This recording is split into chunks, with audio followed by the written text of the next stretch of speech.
Your program will begin shortly. Launch sequence. Activate.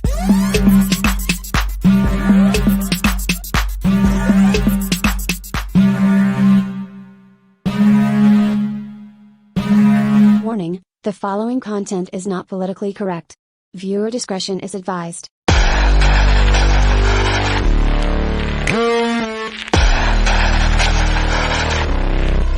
Welcome back to the channel today, everyone. Obviously, this is not my normal day. We did stream on Monday as we do for Transform to Freedom, but today I have a special guest. But before I kind of get into that, I do want to just lead up front. If you follow me for a little while, follow me on different platforms and whatnot, you know that I am the digital marketing manager for Free the People.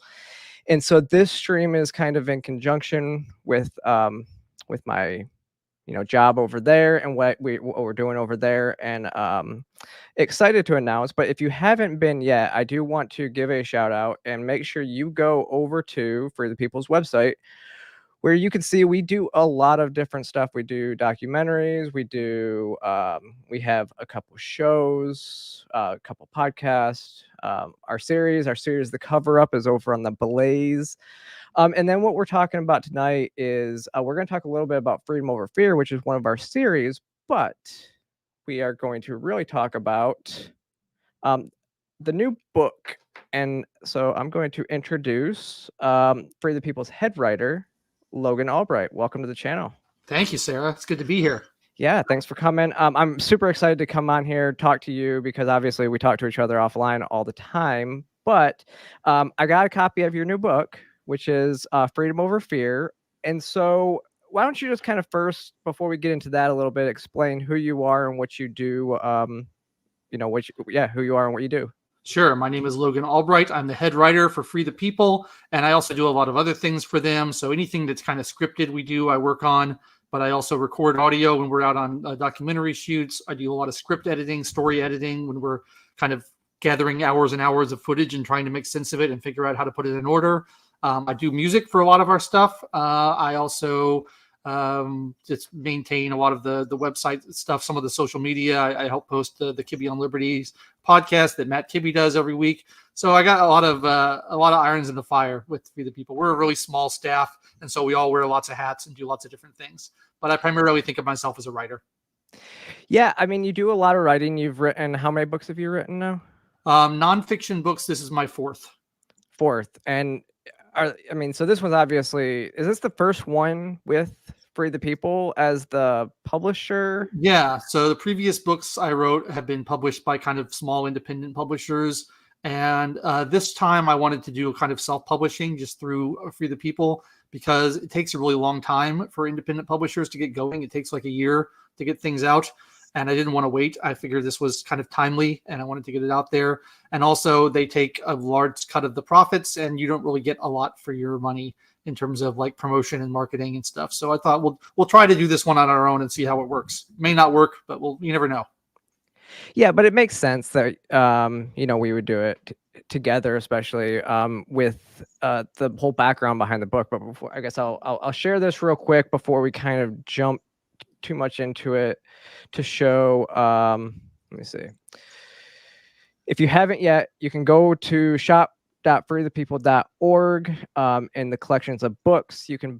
There's a link over there, and it will take you to Amazon, which is where everything's kind of happening over on the Amazon site. Is that the only place that's publishing it right now, Logan? Yeah, I used kind of Amazon's publishing services, so they just listed on their site. I don't think it's anywhere else, but it might be like on some other book sites eventually. But as far as I know, it's only on Amazon.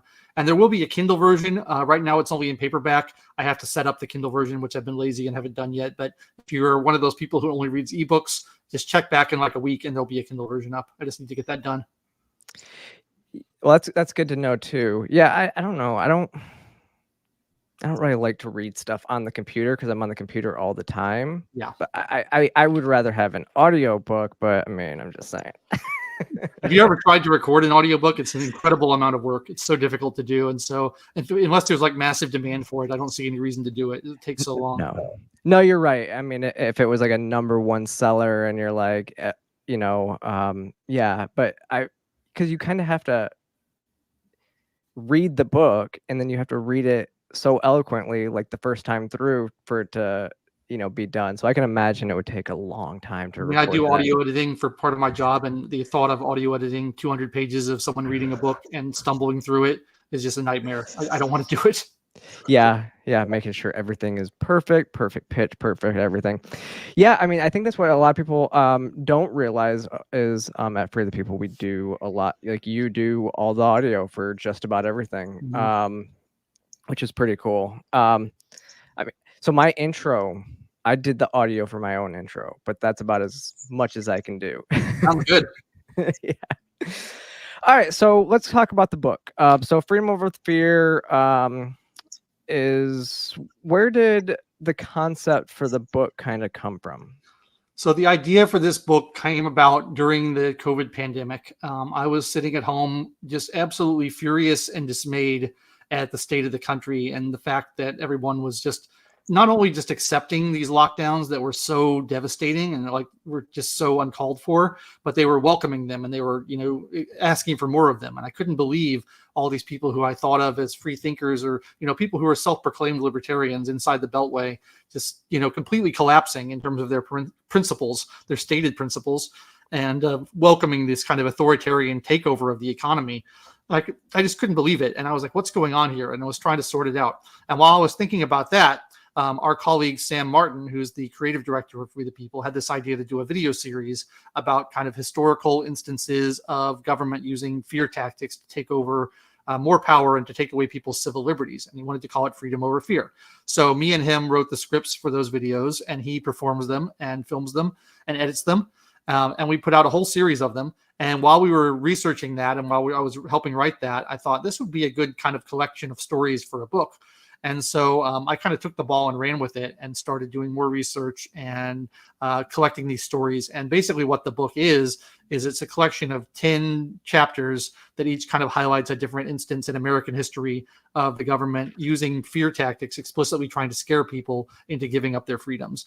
And the goal of the book is to show people that this is a thing that government always does over and over again, and to hopefully kind of immunize them against that in the future, so that the next time the government tries to scare them, they'll still know what's happening. They'll be like, oh, I see, this is just a power grab, and be able to be better at resisting than they were last time. Yeah, and I did pull up the series that you're talking about. You can find that. It does look like what you guys started with. The religious lockdowns during COVID. That was the first episode. And I know, the first chapter of the book is what, freedom. Let me see. The first one's about COVID. It's called Fear of Sickness. Fear of Sickness. Yeah. And I thought that was really interesting. I think you did it really well when you, because you, like you said, you laid out different times in history. And I think the second one is when the second chapter is Fear of Violence, which is another one we always, see the most often I think is the fear of violence when it comes to security and giving up your freedoms for security. Yeah, the second chapter is largely concerned with the Patriot Act and the aftermath of 9/11, and how the government just used. I was there. I was 18 when 9/11 happened, and I remember it happening, and everybody was terrified. I was terrified. No one had ever seen an attack like that on American soil before, since Pearl Harbor, which I obviously wasn't alive for. And we just didn't know what to do. And I think that was an opportunity for the Bush administration and the Cheney administration to really seize a lot of control. And they passed the Patriot Act very hurriedly, through rushing it through the Senate without really figuring out the full implications of what it was. No one was in the mood to critically evaluate that bill and figure out if it was a good bill or a bad bill. People just wanted to be protected. And then, of course, it launched two wars, the Afghanistan war and the Iraq war. Just a terrible surrender of our freedoms in that situation, because people were so freaked out and terrified. And I can relate to it because I was among them. I was, ashamed to say that I was sort of a supporter of the Iraq war back then, because I didn't know any better. And I was just like, we got to stop those guys from killing more of us. But I have since changed my ways and seen the error of them. Yeah, and I mean, I'm a little bit embarrassed to say that I didn't change my ways sooner, because obviously I in 2010 joined the military because I was still very much I was more of a Tea Party conservative, but I liked Ron Paul, but couldn't get over that, I thought you had to have strength through power overseas. And so Yeah. I couldn't get behind that foreign policy. And I've since learned that that is definitely not the way to do it. Yeah, I completely agree. And I was in the same boat. I was much more neocon in those days than I am now. And partially because I was afraid. So this is something that anyone can be susceptible to. And that's why I think it's important to have this historical perspective to realize, oh yeah, this isn't the first time this has happened. It won't be the last time. I see what's happening here. Yeah. And I think, I mean, you look at what we're seeing right now, and the latest video version that we had of Freedom Over Fear was about the election and how we've literally said this is the most important election of our lifetime since the very founding of our country. Yeah. It's very timely given what's going on right now with the election. And, it's kind of funny to hear people continuing to repeat that unironically. And it's like, do you not remember that last time it was the most important election of our lifetime, and the time before that, and the time before that, and the time before that? And it's the same thing every time. And it's like, there's a certain element of the boy who cried wolf to it, right? It's like, how many times are you going to tell me that if my candidate loses, it's going to be the end of the country, and it just never happens, So this is a particularly heated moment in American history right now, and we all need to kind of calm down a little bit and realize no matter who wins the election, it's not going to be the end of America. We'll go on. We may not like some of the policies that happen, but calm down. I remember when George Bush was in office, the Democrats were saying he's never going to leave office. He's going to cancel elections. It's going to be a dictatorship from here on out. And of course, that wasn't true. And then the exact same thing when Obama took office, the Republicans were saying, "Oh yeah, he wants to rule forever. He's never going to leave." And it's never happens. They've been wrong every time. Yeah, I just think it's kind of funny. You have the same people who were calling George Bush and Dick Cheney literally the devil are now embracing them in hugs and glad that they're endorsing their candidates. Yeah, that is really funny. But it is interesting because you do talk about that in the book. You talk about how even throughout our history, we've had, you talked about the Japanese internment camps a little bit, right? And how fear even took away people's civil liberties. And I think that it would seem almost unconscionable sometimes when you think of taking somebody's, Fourth Amendment rights. Those seem to be pretty standard, but we did. Yeah, I think the internment camps is, maybe the worst crime of the 20th century, maybe with the exception of eugenics, that the American government has done. It's just appalling to me. And it's the scariest thing in the book, that in the 1940s, the Roosevelt administration just basically imprisoned 100,000 Japanese Americans. Some of them were immigrants. Some of them were American citizens. Some of them were children of immigrants. Some of them were, tourists. And they just put them all in these camps. They removed them from their homes and they locked them up for years at a time without really any due process. And they just said, well, yeah, but you guys look Japanese and we're at war with the Japanese, so you're probably disloyal. And there's no way to sort and tell the loyal ones from the unloyal ones. So we're just going to put them all in camps until the war's over. And that's so crazy to think about. And I feel like it's not talked about enough. It just gets brushed over. And it's like, an unthinkable crime against humanity to do that. And so when people are out saying now, oh, this is the worst it's ever been, a lot of libertarians are saying yeah, we have less freedom now than we've ever had before. I'm like, well, not really. If you look at American history, there's a lot of really horrible things. And the Japanese internment camps, and it wasn't just the Japanese either. They're the biggest, but Germans were put in camps, Italians were put in camps. Tons of just perfectly innocent people were locked up without due process just because we were afraid that they were going to be somehow spies or something. It was crazy. Yeah, I couldn't imagine because we saw that happen during COVID in other countries. And we were like, how could this happen?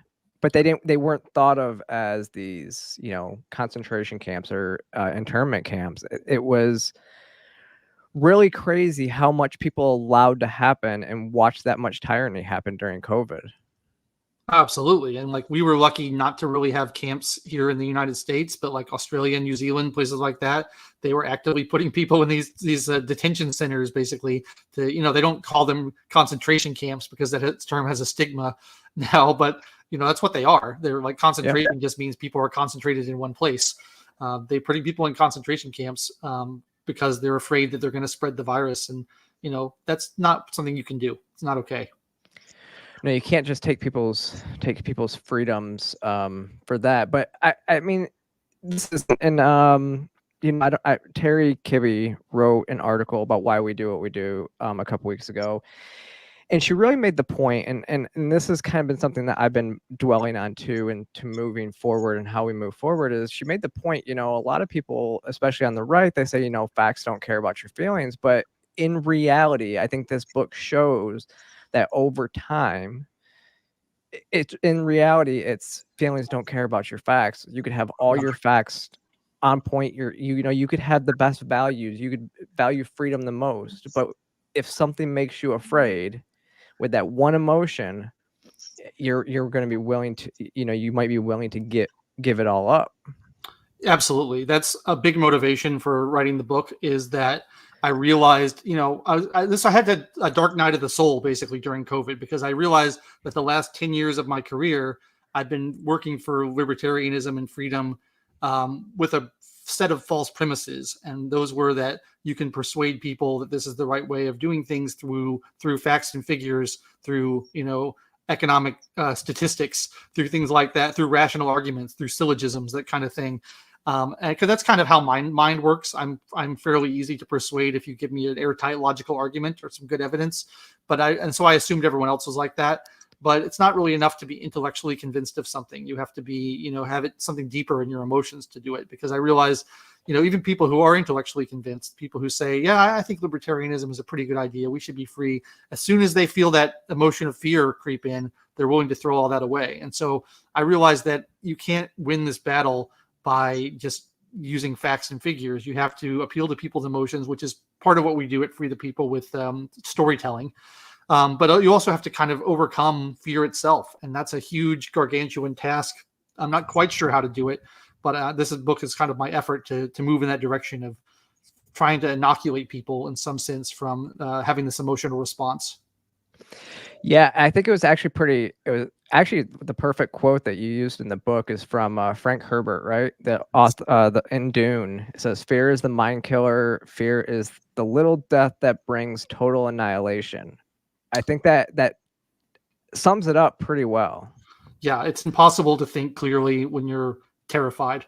And I think that's a great quote. And, we've seen more than ever that people's brains just shut off when they're scared. And so we have to figure out some way to let people calm down and not be so scared and be able to consider trade-offs. That was one of the things in the pandemic I thought was so insane, was the complete lack of consideration of trade-offs.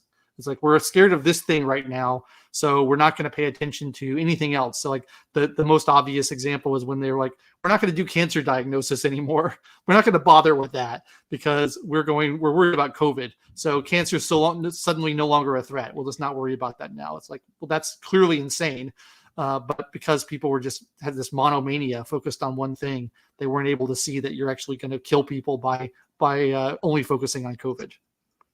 Yeah, and that was the crazy thing too, because like you talked about, there was this whole notion that preventive med was not important anymore. Mm-hmm. Even though preventative medicine is like what's going to save, is probably going to do better, more than just like trying to prevent this illness, and extend your lifespan. But then we had governors putting people in homes with the most at-risk people. It doesn't make any sense in a lot of these cases. Right. And people just didn't ask questions because they just said they wanted to be protected. There's, I'm a big fan of Michael Malice, and he's constantly quoting H.L. Mencken, who I'm also a fan of. And H.L. Mencken has a quote that says, "The average man does not want to be free. He just wants to be safe." And we really saw that. Like, we don't, even though they weren't being safe, they were under the illusion that they were being kept safe. And so they were just unwilling to ask any questions. Just whatever it takes to protect me. I don't care. Just do whatever you need to do. Yeah. Yeah, I mean, and yeah, I'm just glad we didn't go as far down the, as some of those other countries. But it is really scary to think about, to watch, like you said, the normally rational person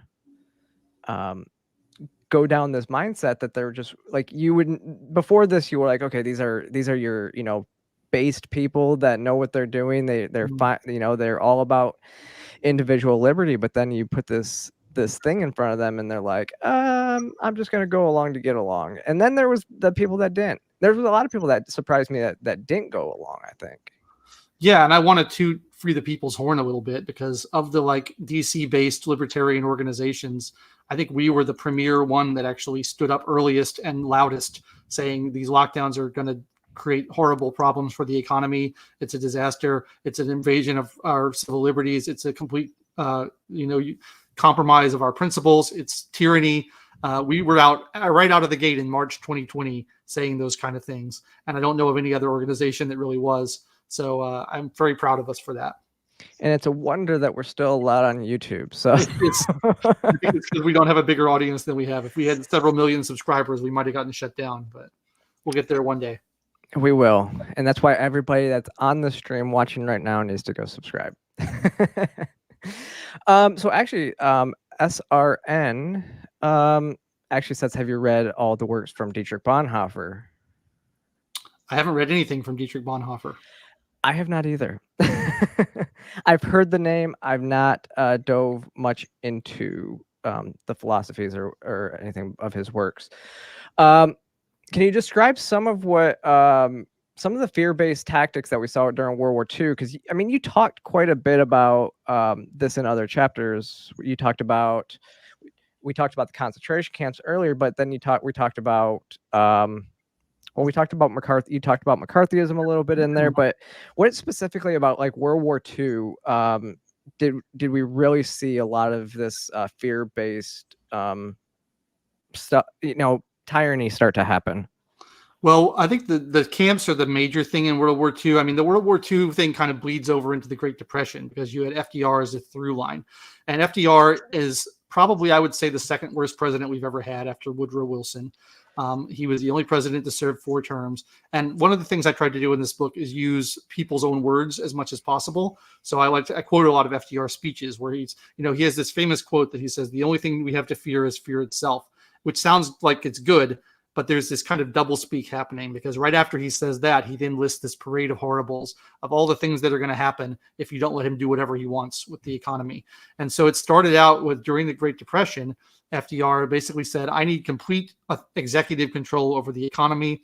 He passed this thing called the National Industrial Recovery Act and basically set up all this price fixing, all these kind of cartels of businesses. He demanded this fair competition standard, where he was essentially just deciding who was going to be able to compete and who wasn't. He banned the private ownership of gold because he wanted to seize control of the money supply so that he could print more money to finance his kind of public works projects to get us out of the Great Depression, which didn't work. What else did he do? He started the Fed, right? Federal Reserve. Yeah. Social Security. Yes, started Social Security and a number of other entitlement programs, which are now bankrupting the country, because he was saying, if I don't get to do all this stuff, it's going to be the end of America. I have to do it, or else it's going to be disaster. And one of the things I think is funny, so FDR is the only president to serve more than 2 terms. Every time he was running for re-election, he'd say, "Oh well, I really don't want to serve another term. I'd love to retire and live a private life as a private citizen, but it's just too dangerous right now. Like we can't change horses in midstream. We got too many crises. We got the Depression. We have the war with Europe looming. I really need to be in charge to make sure this goes okay. So I have to run for another term." And then he did that again when he ran for his 4th term, and then he died before he could run for a 5th term. But this is always the thing that they do. They always say, well, it's not that I want power. It's that I don't have a choice. I have to be in power. And so it's just a disaster. And so FDR is one of my least favorite presidents, because he did so many things to kind of expand the bureaucracy of government, literal fascist economic policies. He was copying the same thing that Hitler was doing over in Germany in terms of like command and control economic policy, and greatly prolonged the Great Depression. Yeah, I think that they said, what is it? Most economists say that I was gonna say the Green New Deal, but it was the New Deal. Yes. The New Deal actually extended the Great Depression by what, five years? At least longer than it would have been. Yeah, it's hard to say how long it would have been otherwise, but it definitely didn't help because it was, instead of letting the natural correction happen, it was just continuing to pour money into the system, which doesn't ever work. And then people often think that World War II got us out of the Great Depression, which I don't think is true at all. Spending money on bombs and killing people and bullets and stuff and just blowing stuff up is clearly not good for the economy. That's just a waste of money. What actually got us out of the Great Depression is the end of World War II, when a lot of restrictions and regulations have been relaxed for the war effort. And then after the end of the war, all that money and all those resources and all those manpower that had been over in Europe killing people flew back into the United States and created an upsurge in productivity here. And that's kind of what jolted us out of the Great Depression finally.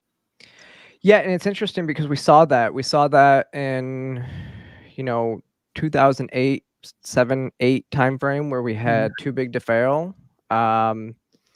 And when we bailed out the auto industry, and I mean, I grew up in Michigan, I know the auto industry well. When we bailed out the auto industry, what's not talked about enough is that it still went bankrupt 2 years later. So we didn't actually do anything. We only extended the problem, and that bankruptcy is what turned them around. Yeah. Yeah, you have to let, like, economic failure is a part of the economy, and you have to let those things happen and the adjustments take place. And if you try to extend them, you're not actually solving the problem, you're just delaying it. And then the problem will be that much worse when it finally happens. Yeah, I mean, and that's the way it's always been. That's what caused the housing crisis of 08 is government trying to get involved in housing, trying to force lenders to take houses. And that's really the reason why I think we, bailed out the banks, is because we were forcing those banks to take these bad loans. And then we're like, well, we can't just leave you high and dry because we kind of caused this. Right. Let's see what else we got. So there was, let me see, because I think, violence and catastrophe are kind of similar chapters in the book, but then you have ideology. Yes. You go with ideology. I think that's an interesting one. So the ideology chapter is largely focused on the Red Scare and McCarthyism. And it's this idea that there's this ideology, the ideology of communism, that's going to take over the world. It's going to undermine America. It's going to destroy our way of life. And first of all, I want to say that wasn't an entirely unreasonable fear. And in fact, most of the fears in the book are not unreasonable. My point with the book is not to say, I don't take FDR's line. I don't say the only thing to fear is fear itself. There are real dangers in the world, and there are things that are a threat that we need to be careful about. And communism is certainly one of those things because it's had disastrous consequences. And there were actually people trying to undermine the American government from working for Stalin. I mean, all that's true. But the government then opportunistically took advantage of this fear to really kind of increase its own power. And one of the things they did is start hauling, screenwriters and Hollywood executives before Senate hearings and holding them in contempt of Congress and sending them to prison if they didn't obey and do what they were told to do. And so, this is when you had the movie industry, Hollywood, kind of adopt a voluntary code of conduct of what they're allowed to show on screen. And this is like one of these classic bait and switch things they do where they're like, oh yeah, this is voluntary. The private sector is just agreeing to these standards on their own. It's like, well, they're agreeing to these standards because if they don't, you'll hold them in front of a Senate committee and put them in prison. So it's not really voluntary, but it's trying to preempt government action. So, and we see that all the time nowadays. So there was that. I think it's interesting. The guy who wrote Spartacus came up with the idea when he was in prison for contempt of Congress for refusing to name names. And so he had the idea is like, man, being in prison is kind of like being a slave. I should write a book about a Roman slave. And that's where Spartacus comes from. So there's all that. And then there was this, even more sinister than that, I think, is the government really ramped up its study and its practice of psychological warfare and propaganda. And so there was this whole, wave of these propaganda films that were produced in the 1950s that were aimed at trying to basically program children to believe a certain way. So these educational films they would show in school saying, oh, you better be afraid of the communist and you better learn to duck and cover, and all these kind of nationalistic, jingoistic kind of sayings that were then programmed into children in schools in order to combat this ideology that we were all afraid of. And that kind of stuff really scares me because children are so vulnerable and so impressionable. And the idea that you're using psychological warfare on them to try to get them to believe what you want them to believe is pretty sinister, I think. Yeah, and I don't think it's changed. I don't think anything's changed. I think that they are still, using propaganda uh, in order to condition children into different ideologies and ways to think in the world. And I think it's almost even worse sometimes now, because now when I don't know about you, when I see, anybody talking about politics to like a child and they know about politics, that kind of scares me a little bit, because I'm like, you guys shouldn't even be worried about this. Like, who's pumping this fear-based stuff, this fear in your head about politics? You shouldn't be worried about that. Absolutely. I think that anyone who really tries to indoctrinate children into believing what they want them to believe, and adults as well, I've become so libertarian now that I don't really even like to try to persuade people of things anymore. I'm like, I found the idea of like the phrase "to change someone's mind" is starting to seem sinister to me. Like, I want to go in your brain and change it so that it matches what I want it to be. I want you to think what you think, and if you want to come along and agree with me on something, then great. But otherwise, I don't want to force you to believe something you don't want to believe. And I feel that way doubly about children. Like, education is one of my main issues, and I was homeschooled, and my sister was homeschooled, and I feel really strongly that the way children are treated in school is very unfortunate, and it upsets me when I see them being programmed that way. Yeah, I can imagine. Yeah, I was just watching something like right before we came on that it was, I think CNN was asking these kids stuff about the election, and I was like, they're like, "What's one word when you hear Donald Trump?" And it's like you hear these kids saying, "Oh, he's literally Hitler," and you're like, do you even know who Hitler? Can you rationally think about, at like 10 years old, 11 years old, rationally think about like who Hitler was? No, Or they're are just you just parroting what they've been literally regurgitating what people say? But I remember even growing up and going through school too, and like I remember specifically learning, yeah, it was war is good for the economy, like type Right. stuff. Like when I was in, middle school. So it's a long standing thing, especially in schools. Yeah, we're seeing it a lot now with a lot of the gender ideology and various other things. And we did a whole documentary called Sick Year, which I directed, incidentally, about people who are pulling their children out of school during the COVID pandemic. And part of the reason they were doing that is because of the lockdowns and the Zoom schooling, which they didn't like. But another part of the reason was that they were finally hearing what their children were being taught in the classroom, and they weren't happy about it. Yeah. Yeah, I think that if there is one thing, one positive to come out of COVID and the lockdowns, it's that parents actually started to understand what their kids were hearing in school. Yeah. And then they're also seeing the teachers unions not wanting to go to school, and then they're seeing their kids fall behind, and they're just seeing people not really care about what's going on with their kids. They just are worried about themselves, and they want to stay home and teach on Zoom. Yeah. I had real mixed feelings about it because I'm pretty anti-public school in general. So I was like, they're closing the schools. This is great news. Keep them closed. But, it was really unfair to put parents in that position without any warning and just say, okay, yeah, this is on you now. Figure it out. I think if parents want to choose to do that, it's great. But just like thrusting them into that position with no other resources is pretty bad. And the teachers were completely unprepared for trying to do Zoom schooling. And it just ended up being a nightmare. And we're seeing data now that shows that it's been very harmful to the kids. So I'm upset about that as well. Well, yeah, because there's different ways to do homeschooling, and if you do it intentionally, right? So, like, if you do it intentionally, but the problem is like even the other stuff that they would normally do to socialize kids and different environments with other kids while you're homeschooled, they weren't even allowed to do. That's a great point. Yeah, like all the activities that you'd be otherwise be doing with other kids to be socializing and playing and things like that, that was all canceled as well. So you're just basically isolating people at home, which is not good.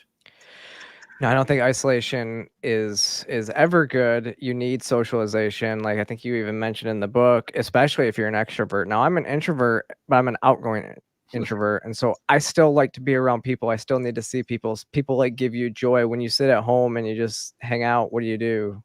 And I think that's also. And then you see alcoholism go through the roof. We have, you know, domestic violence issues that were never heard about, you know, Mhm. because it just put people in bad situations. And like you said at the very beginning of this, people didn't think about the consequences, what the alternative was if we did this. Yeah, what's going to happen if we take away all people's social interaction for 6 months, a year, 2 years, and say you just have to stay home and just wait? Like no one ever thought like the psychological consequences of that. And yeah, we saw an uptick in substance abuse and domestic violence and suicide and all kinds of horrible things, and just no one ever considered it. They just said, "Oh, it'll be fine." Well, I would caution to say that nobody considered it. There was a lot of people that considered it. It was just the people that didn't have any power to do anything Yeah, about you're it. right about that. We were raising the flags and then getting taken down from social media platforms When for I say saying this nobody stuff. considered it, I mean the people who were making the decisions didn't consider it. Yeah, absolutely. It's because to the most to the average person, I think you could actually look at it and be like, well, but then again, people got really conflicted, and so they didn't do anything about it. Mhm. I would have thought that you know, the George Floyd riots would have really changed people's perspective on the lockdowns and stuff, but I don't think it did. No. It put people more in a bubble. It was weird cognitive dissonance where they were, you actually saw people saying, well, protesting for social justice isn't a COVID risk. It's not a super spreader event, but protesting against lockdowns is a super spreader event. Like, what? How can you possibly say that with a straight face? But they were saying that. Like, well, this is a just cause. Therefore, you're not going to catch a virus. Like the virus cares about what you're protesting about. Well, and I think the people that they were really getting with that, they didn't care. They were the ones that didn't care about the hypocrisy because they were the ones that were wanting to be out there protesting. And it really goes into your other fear that you have in here, and that's the fear of otherness, right? Yeah. And I think that's an interesting one too, because I would have never thought about labeling it that way. Labeling stuff of I mean, why don't you just kind of explain what the fear of othering or otherness is? Yeah, this is basically tribalism, and like anything that's unfamiliar and outside my tribe, I'm going to kind of be a little bit wary of and nervous of. And there's a certain element to that that's natural. But like, I think it's timely to talk about this because we just had that big meme about the story about the Springfield, Ohio Haitian immigrants supposedly eating cats and dogs. And this is a great example of what I'm talking about. It's like people are anxious about unchecked immigration. They're nervous about it, and they're making up this apparently fake story. As far as I can tell, it's a fake story about these immigrants eating cats and dogs as a way of kind of stoking these fears and drumming up things about. And the Trump said at this last debate, he said they're coming for you. They're coming for your cats and dogs. That's exactly the kind of rhetoric I highlight in the book, where it's like you're just trying to whip up people into a frenzy and say we have to do something about this. We have to stop this horrible thing from happening. And the way of doing that is to vote for me and get me in office, and I'll stop it for you. It's just clearly manipulative in that sense. Yeah. So that's kind of where I'm going in that chapter. And I talk a little bit about immigration and a little bit about, just xenophobia. There's some great stories in that chapter, like particularly around World War I, where we were so afraid of the Germans at that point, which is kind of funny when you think back on it. Like World War II is when we really should have been afraid of the Germans. World War I, we didn't have that much to be afraid of the Germans about, but we were. And so like that's when you first started seeing these silly things like changing the name of Frankfurters to hot dogs, and we changed the name of hamburgers to Liberty sandwiches. We changed the name of sauerkraut to Liberty cabbage. Like these are all things that happened. And like, we had the freedom fries thing during 9/11. It was pretty silly. But that is precedent for that. And like, hot dog still sticks around today, but it was originally called a Frankfurter. And the reason we call it a hot dog is because we didn't want to use any German. And, you had libraries and schools refusing to teach German, refusing to put on productions of German plays or operas or things like that, which we're now seeing with Russian stuff because everyone hates Russia now. You had there was a mayor of the governor of Utah, I believe it was. No, the governor of Iowa. The governor of Iowa made it illegal to speak German in public in Iowa during World War I. So like it was the second most spoken language in the country at the time. But it's like you can't speak your native language. You have to speak English, even though English is not and has never been the official language of the United States. We've always been a multilingual society.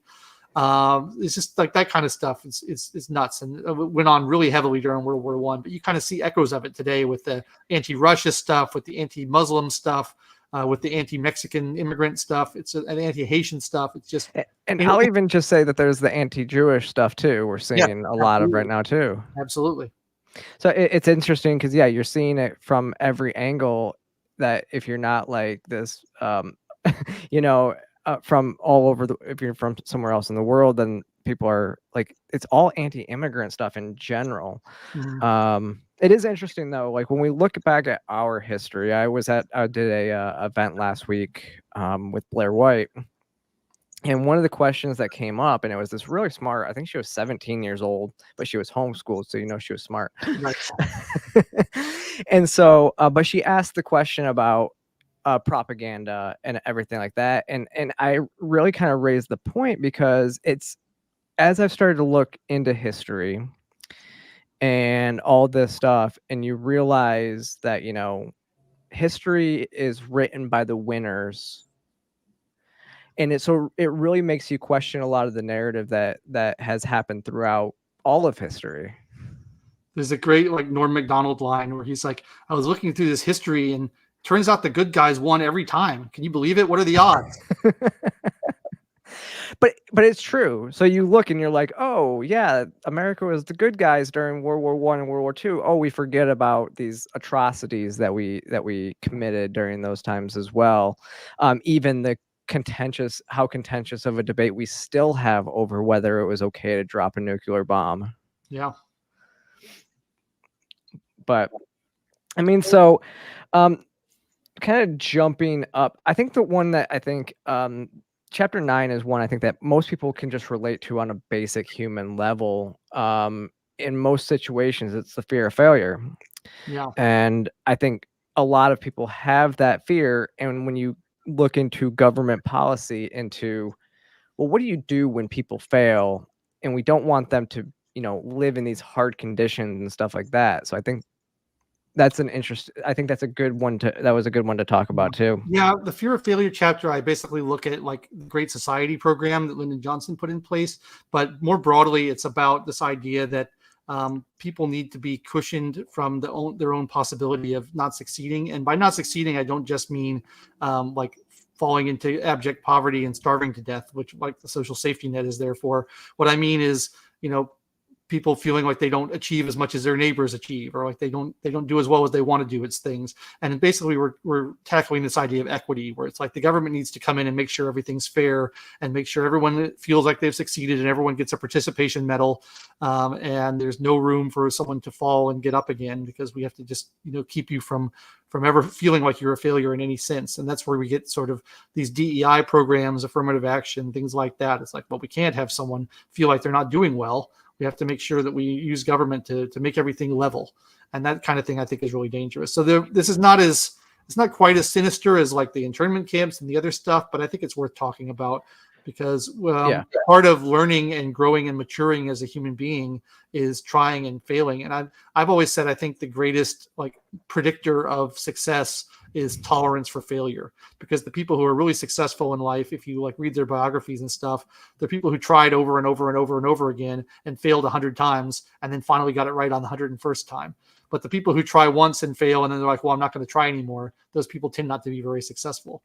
So I think like encouraging a tolerance for failure is a way of making people more resilient and more robust and more successful, versus saying, well, no, it's not okay if you ever fail. You always have to feel like a winner. Yeah, I think that whole scenario of always needing to feel like a winner actually is one of the most detrimental to our society that we've seen probably in my lifetime, because it has created this entitlement culture that you're entitled to everything no matter what. And it's really made people so that they don't feel like they have to work to achieve stuff, that it's just going to be given to them. And it was interesting because I remember growing up and everybody would say, during the I mean, I was a little bit older, but everybody gets a trophy. I wasn't in that generation, but it was like my generation that was like so pushing this stuff. And then you see now, and everybody would say, well, when they get to the real world, it's going to hit them. And now they get to the real world and look what's happening. I mean, governments are trying to bend over backwards for them because they are a massive voter bloc. Mm-hmm. And I think you see it in the arts as well. Like you have people like I'm currently watching season 2 of Rings of Power, and you see people writing that show who are not deserving of a place writing television. They're not qualified. They don't know how to structure a story. They don't know how to write dialogue, but they've gotten this, position of writing the most expensive television show ever made, not through their merit, but because you got to give everybody a trophy. And that's kind of, I think it's really having a detrimental effect on the arts as well. Yeah, I mean the DEI and the equity programs and all this stuff. You're seeing the effects of it, and it's almost like, the analogy would be, they're basically telling you, Orwell, don't believe your eyes, don't believe what you're seeing, because, it may look bad, but it's really the best thing for our country is to dumb ourselves down and not want to achieve as much. Yeah, I read a really great book recently by Lionel Shriver. I don't know if you're familiar with her, but it's a pen name of a female author. And she wrote a famous book called We Need to Talk About Kevin, which became a movie, which is very disturbing. But she just wrote a book called Mania, and it's a satire about a future where basically the taboo thing is the idea that people have different levels of intelligence. So words like stupid and dumb become like horrible, taboo words, racial slur, like not racial slurs, but slurs. And they basically they can't discriminate against anyone for being less intelligent than anyone else. And then like over time, society just falls apart because like making someone take a test to prove that they're capable of performing surgery is racist. So we can't do that. So we're just going to have everybody perform surgery, whether they're qualified or not, because you don't want to imply that some people are smarter than others. So I thought that was a really interesting book. And it's so close to reality that it's almost not satire, but it's really well done. Yeah, that's interesting, because I was gonna say that doesn't sound like it's too far-fetched, because that's what we're kind of seeing. We're seeing, and it's really hard to see us moving away from such a meritocracy that you're putting people in places of position that are not necessarily deserving, because they you want to make them feel better about themselves, because of maybe socioeconomic factors that they had no choice to grow up in. I mean, but some people, like, I can't go do brain surgery. No, I can't. I have too much ADD, and I don't know what I'm doing. Be a professional football player. It's not going to happen. No, sorry. I mean that would be nice, just making millions. But I mean, I'm like 5'4". So yeah, I think actually I'm gonna read Thomas Massie's quote on the book. It says, COVID lockdowns taught us that too many people are quick to surrender their freedoms when they are afraid. But this isn't the first time government has stoked the public spheres to seize power. And unless we learn from history, it won't be the last. I think that's a pretty accurate statement. It's nice to get a blurb from Thomas Massie. He's one of the few politicians who I respect. He's our most frequent guest on Matt Kibbe's Kibbe and Liberty podcast. And he's one of the few people in Congress actually standing up for doing the right thing. And so it was very gratifying to get his endorsement for the book there. Yeah, I mean, I gotta say, I was surprised just knowing your thoughts on politicians in general. So we talked about like you talking about being more of a neocon in the early 2000s. As honestly, I think when I tell people, I was a neocon as well, everybody's like, yeah, well, after 9/11, everybody was for a period of time. So what kind of led you down into this this deep road of libertarianism that you won't even argue libertarianism with people? I'll happily argue it with anyone who wants to argue, but yeah, it's well, I kind of started getting interested in it in college, and I think I had a lot of libertarian instincts already. Even though they weren't always expressed. So like I had a philosophy professor who taught an ethics class in, I guess this was around 2003. And he would pose these moral and ethical dilemmas for the class. And I would always just say what I thought. And then everyone would look at me like I was crazy, and it would seem obvious to me. And I found over time that it was a libertarian perspective, and my professor was libertarian as well. And then he taught a seminar on libertarianism, which I took, and we read books like Capitalism and Freedom and The Road to Serfdom and Anarchy, State, and Utopia. And I thought, oh yeah, this makes sense to me. And it took me a while to apply it to everything. Like it took me a while to get there on national security and immigration and things like that. But over time, I became more and more consistent in my beliefs. And as I read more books and thought about it more, and then I got a graduate degree in economics, and I moved to Washington, D.C. to try to save the world. Still working on that. And I got a job at Matt Kibbe's previous organization, Freedom Works, and I was surrounded suddenly by other libertarians, and I was immersed in this kind of culture. And I started reading more and more and more, and I eventually became like super hardcore, and now I consider myself an anarchist libertarian. But it took me a while to get there, and about 100 books going through before I finally got there. That's interesting. Yeah, I can see, like, it was a very similar path. Like I said, I was more of a Tea Party conservative, so I was kind of in that constitutionalism, believed in lesser government. I guess I was more of a classic liberal, which was, at the time, I mean, a classic liberal would still probably fall into libertarianism. Definitely. In that sense. But I would say, because it was actually at that point for me that I remember the Tea Party getting all these people elected and then them just going in and spending millions and millions of dollars again, which was exactly the platform that they ran, was shrinking government. And you're going, the first years I've ever voted, I'm like, wait, you guys, we put you into office to shrink government, and now you're voting on these massive omnibus spending bills. What's going on? And so that's when I haven't voted in the Republic. I haven't voted Republican on a national level since. Yeah, that was also Senate elections I have, but not for the presidency. That was also a big thing for me, because like a lot of the things we worked on at Freedom Works was like trying to get Obamacare repealed, for example. And the Republicans in Congress, when they were in the minority, they voted to repeal Obamacare like 150 times. And then as soon as they got in the majority, they stopped voting for it because they might actually get it done. Yeah. And like that kind of stuff really woke me up. And I was like, oh, no one actually cares about this or is interested in doing what they say they're going to do. They're just interested in holding on to their own power.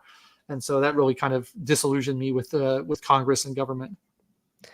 Yeah. I mean, and then for me, it was like, when you start putting concepts, I'm just a very logical based person. I'm not much of a reader. So I honestly, when people ask me what books to read, I say read my book. I think with that, yeah, read this book. I did read this book. It's very good. But I'm not much of a reader. And so I'm more of the tactical reader, I guess. So I actually tell people, if libertarianism makes sense to you, then you probably don't need to read it because you already get it, right? So like for me, libertarianism just makes sense logically. Like, yeah, X plus X equals Y, right? Or XY equals X. And it's just like, but I tell people to read the Communist Manifesto, Saul Alinsky, read Sun Tzu, like read the books of the people that you are against so that you can articulate their points better than they can. And then, so if you can articulate their points, then you know how to defeat their points with your logic. And I think that's to me, that's more important than a lot of the liberty books. But I also read Michael Malice's White Pill and stuff like that. And I think history books sometimes are more powerful to see what actually happened in history, other than the propagandized version that you're getting through, state-run media or just media, and then through public schools and stuff. I totally agree with all that. I think it's really important to read people that you disagree with as well. I also have read the Communist Manifesto. I took a Marxist theory class in college, and a lot of other stuff like that too. And yeah, you should expose yourself to all the sides of the argument, so you make sure that your theories are robust and that you're actually not just going to be talked out of your beliefs the first time you hear something different. And then the history thing, I completely agree with, and that's one of the things that the very last chapter in the book, or the afterword, is about kind of ideas on how to inoculate yourself against fear a little bit.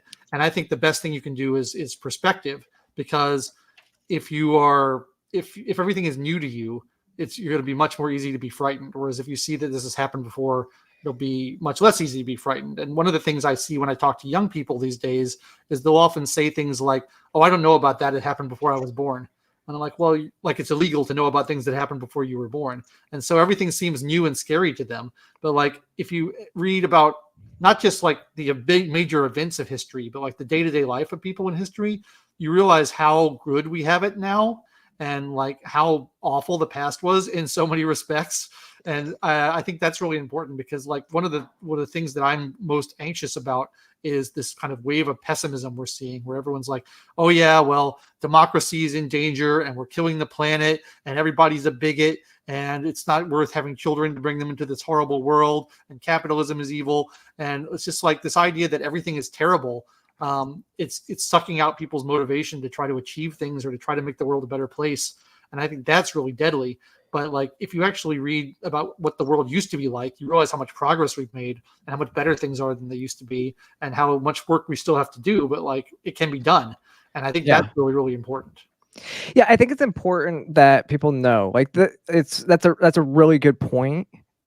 We are living in the best time in the history of the earth, in my opinion. Agreed. Except for, and it's really interesting to see, the race debates coming back. The people that wanted to get rid of them are now regressing into the debates and wanting to push in a different way.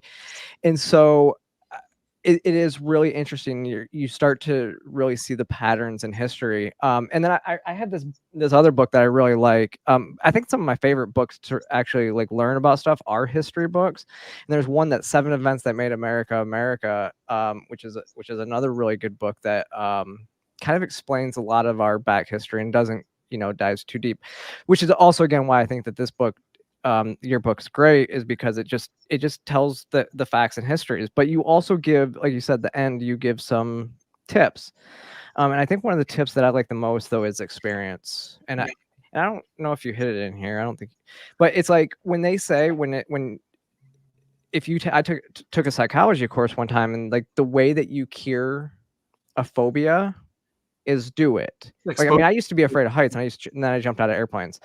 So, I mean, you get used to doing it. I used to be afraid of public speaking, and now I do it all the time. And so there's this thing where they actually talked about if you're afraid of spiders and you can't even be in the same room with a spider, they expose you to it, and your anxiety can only go up to 10, and it can only be up there for so long before it comes back down, and then you can do it again, and it keeps going up, and that's literally how they cure phobias.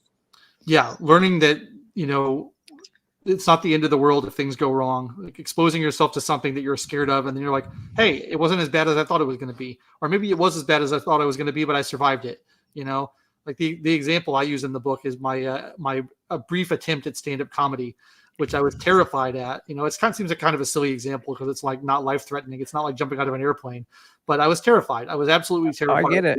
And I thought I'm going to do it anyway just to see if I can do it. And like after that, it kind of cured all anxiety I had about public speaking quite completely because I'm like, well, I did it and it was fine. And even if people don't laugh at your jokes, like, so what? You survive, you move on to the next thing. And so I think that's really made me stronger in a sense. And I've done that with several other things. Like I took trapeze lessons for a while, which was absolutely terrifying, jumping off a big high platform, which is fun. But yeah, like you don't know what you can do until you try. And you don't know what failure is like until you fail. And so all these things you build up in your mind. And if you just experience it, then you realize, it's not that big of a deal. It's fine. Yeah. I mean, it's the old phrase that, what doesn't kill you makes you stronger. And that I think that's a lot of it does. You have all this anxiety built up about something, and then it's not that bad. I mean, some stand-up comedians say they go bomb intentionally sometimes just to get that experience, which I can see. Like, it's embarrassing, but it's not the worst thing. And then you get up there and do it again. Right now, one of the biggest examples is getting canceled. People are so afraid to say what they feel because they're afraid of getting canceled. But then once you've been canceled the first time, you're like, okay, that wasn't so bad. Right. So, okay, yeah, we're right at the top of the hour. So, where can people go and find you, and what do you want to shout out? Well, I'm around on most of the social media platforms. I'm on Facebook, Instagram, Twitter. I don't use Twitter very much, but I am there. I have a website, logan.albright.com. Sorry, just loganalbright.com, which has all of my stuff on it, from my music that I do to my books to my YouTube videos to everything. You can find me at freethepeople.org. My writing is there as well. This book is available at amazon.com. You can also find it on the Free the People shop. And as well as my other books are also on Amazon. So if you're interested in the other things I've written, they are there as well. Yeah, and definitely go make sure, have everybody out there make sure you go and check out, like I said, follow, like, and subscribe the Free the People YouTube channel, Twitter, now X. But we have, I mean, we're on Free the People's on all across all social media platforms. So definitely go check out stuff there. There's a lot of good stuff coming out. Like I said, we do documentaries, comedy shows, series like this, and then we have the Kid Beyond Liberty podcast. And so definitely go check that out, everybody. And also click that like and subscribe button on this video and follow me across all social media platforms as well. And I will see you later.